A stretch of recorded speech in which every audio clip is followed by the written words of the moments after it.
know it's around here somewhere, this bottle dump. I've only been here once before. It's when I got this this beautiful cerulean blue glass piece. I'll leave that one. Here's a beautiful old cobalt blue piece, but again, too small to use. I love the cobalt blue. Such a shame most of these were actually smashed. I guess they didn't think that 100 years later someone would, oh look at this piece, that someone would be coming along finding them for napping. Now that's a beautiful piece, base. Look how thick that is. The colour's sort of very, very pale green. I also like the antique glassware for napping, because a lot of the colours you just don't find anymore. They don't bother much putting the additives in to get the particular colours. Wow, look at all this stuff. Awesome. Oh, look at this piece here.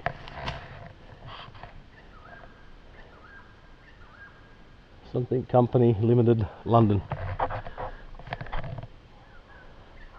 Again, that's that beautiful brownish tinge I found before. And the back, you can see the back, how straight that is. We'll keep this one. And here, we have the actual dump,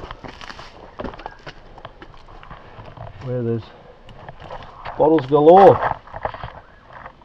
Most of them are round. They're not really usable. Oh, here's one. Oh, that's really thin. Might be able to use this for a point, but it is very, very thin. A lot of these old ones are really, really fragile too. As soon as you even pressure flake, they crack. S. Harris, King Street, Sydney. Oh, medicine bottle. That's a cool piece. That was inside. That's a beautiful flat piece too, light blue. Actually, I believe that's the same colour as this. Ha ha ha. How cool is that? Off the same bottle. I'll make a second one with that one.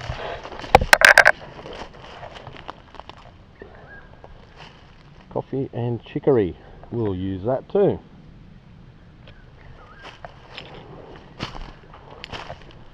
Oh, what's this one here? That is beautiful. Dark brown, and it's got the word tonic on the back. Have a look at this one I found. An old beer bottle. Never seen anything like this before. It's got a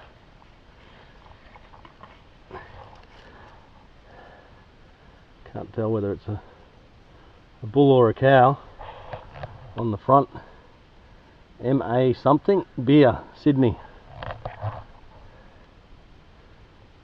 Who knows what that would have been.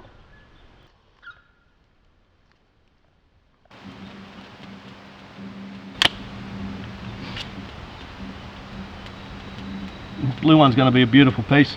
What a way to spend the evening out bush, flint napping some old glass. While we're on the subject of flint napping, I remembered on the walk back here, we've got some old footage from about a year and a half ago when ASI, the company, went to Western Australia. We visited a guy called Glen Archer of Mookaite Jasper fame. Mookaite Jasper comes from one place on earth in Western Australia, and he's the guy that mines it. So have a look at this footage, I hope you enjoy it.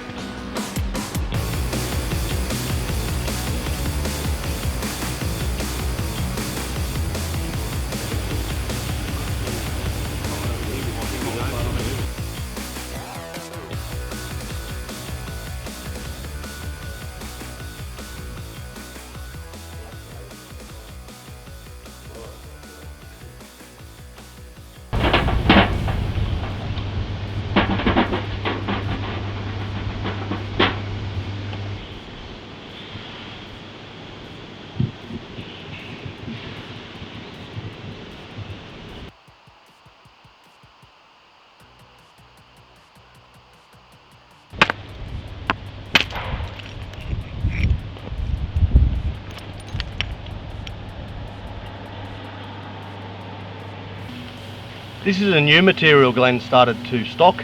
It's very similar to Mookaite in pattern, but the colour is actually a nice pale pink, and he describes it as opal as opposed to Mookaite. And I can already see I've quickly flaked off a little piece here, and it actually works just like obsidian, quite glassy, very easy to flake.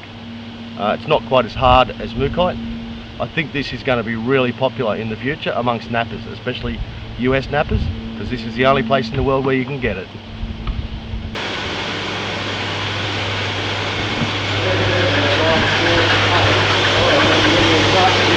Like a silicon carbide slurry. Okay. Just grind some dirt flat, a couple of different phases. Wow. Like 2 days on this, 2 different grades of grit. And then that goes over on that one over there. And these weights just to grind them a bit faster. Look at that. Beautiful. So awesome. So technically trying to get as much done as like shipping cut off for America is the beginning of November. Oh, okay. Like obviously when we're away mining, you know, none of this stuff's running. Yeah. And so we only cut and polish, you know, when we're home. And I see. You can do that. Yeah. Awesome. That's fantastic. So how long does it stay in there for? Well, they're like 24 hours on a coarse grind, like an 8-inch grit. Yep. And I take them off, so like I put them on in like this morning, I have these little off. Then they go back on for another 24 hours on a real fine grind, take them all off, wash them again, let them dry out, and then a day over on that polishing. That's like a dry aluminium dry polish, so a day on there. It's still dull around the edges, and like by the seasoning that'll be all, you know, mirror polish. I'd always wondered how it was done.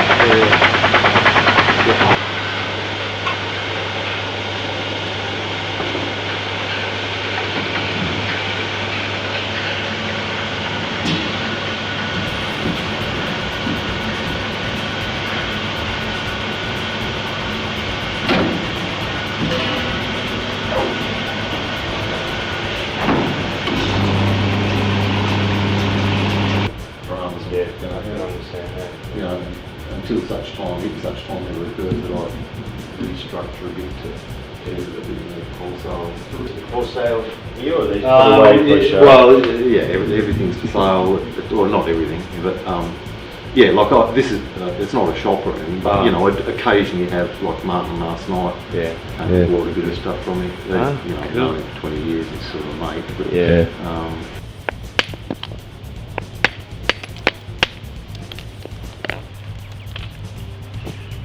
this slight off-white coloured Mookaite, it's got a little bit of lilac in too. Absolutely marvellous to nap. It's, to me, it's halfway between the dark red Mookaite and a pink new opal version of stone he's got.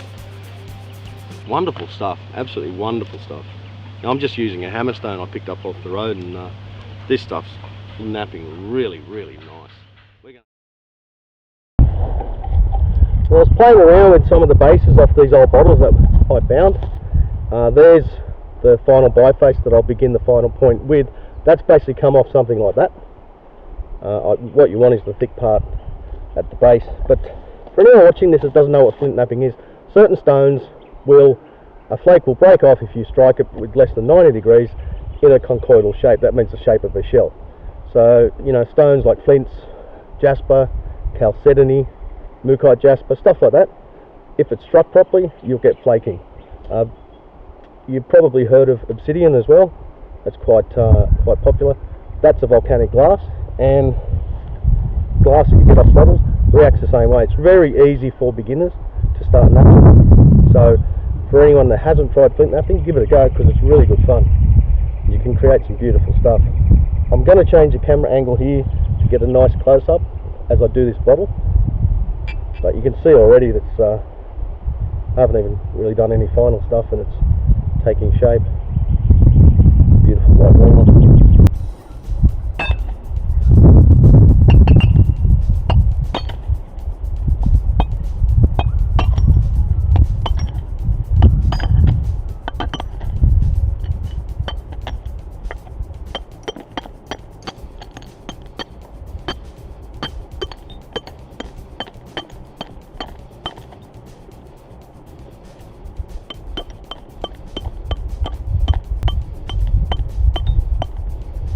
cleaning up the edge, the base of the bottle at the moment. It's still here slightly high. I'm just trying to get that little edge off before I start flaking. Some of these side bits are quite thick glass. You could really give those a go as well if you wanted to do thin ones, thin points, long thin points. I'm still cleaning up the lip on the bottom of the bottle. Got a few little ones just sticking up, just stubborn, like that one, and a couple there. Like, that's cleaned up really nice. So you can see it's basically, we've got our biface now ready to go, and this is where we start flaking. Now,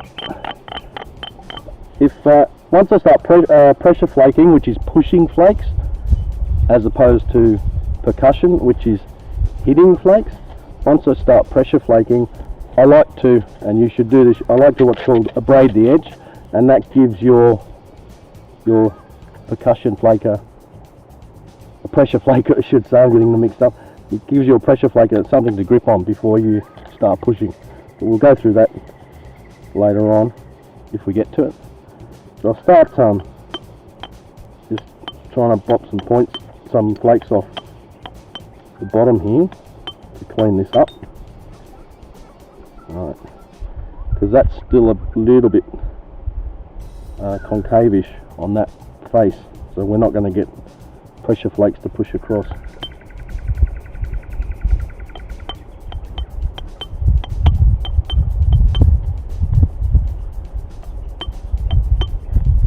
Glass is so fragile that you can what's called freehand bop, which I've got no support underneath. Normally with a lot of the stone you'll have your support on your thigh, a piece of leather to protect you.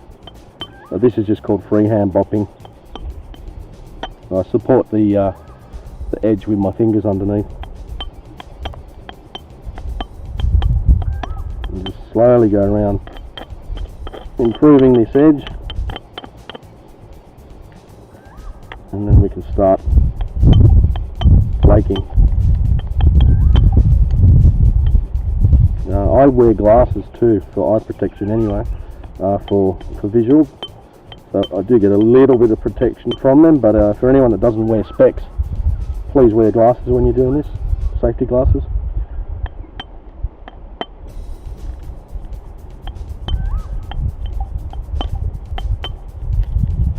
Ooh, that was a nice one. Can you see that? I don't know whether you can see that one. Oh yeah, there we go, in the reflection. See that flake?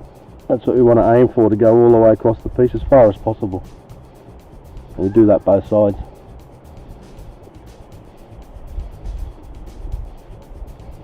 We move along to the next point where this flake's going to support the run of the next one. Is that on there? Oh yeah. So I'll go to about here and see what result we get.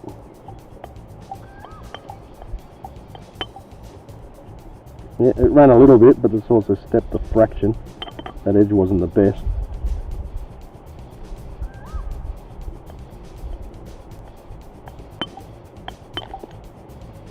Yeah, it hasn't gone too far.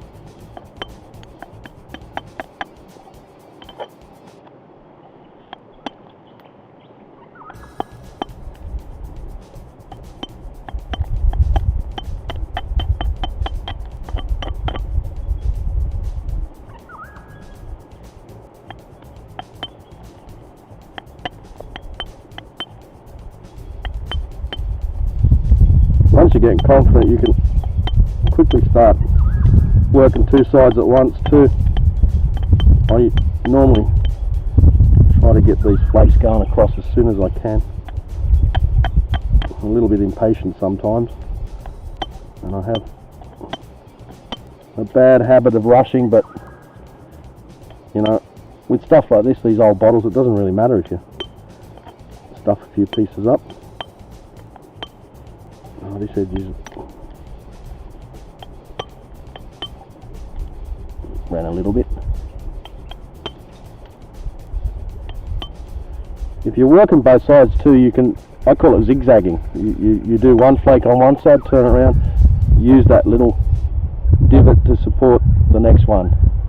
So you have these sort of half platforms built up, and you can just go round and round and round. And you're also lining up a nice, less than 90-degree angle for the next one. Oh, there we go. It ran a little way, but it is, as I said, it's a bit of a concave edge on that bottom one, so they're not running in very far. Oh, that's a bit stubborn. There we go.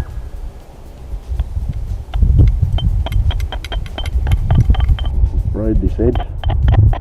The reason I braid it is you want to get away any of the little thin edge bits that are going to crush, because your flake won't run, it'll just crush and create a crappy edge.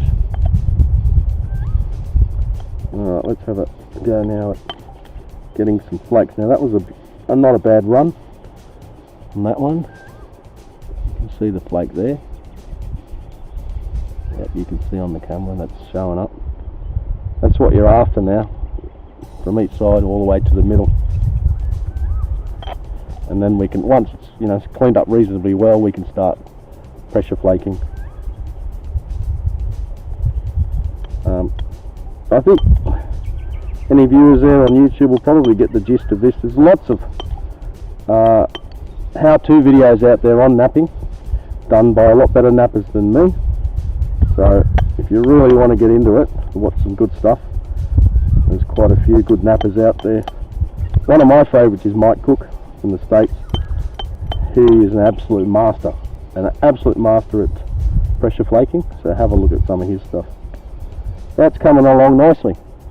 So a couple of minutes, we've gone from an old bottle to a really nice biface, and that's going to be a beautiful dark green point.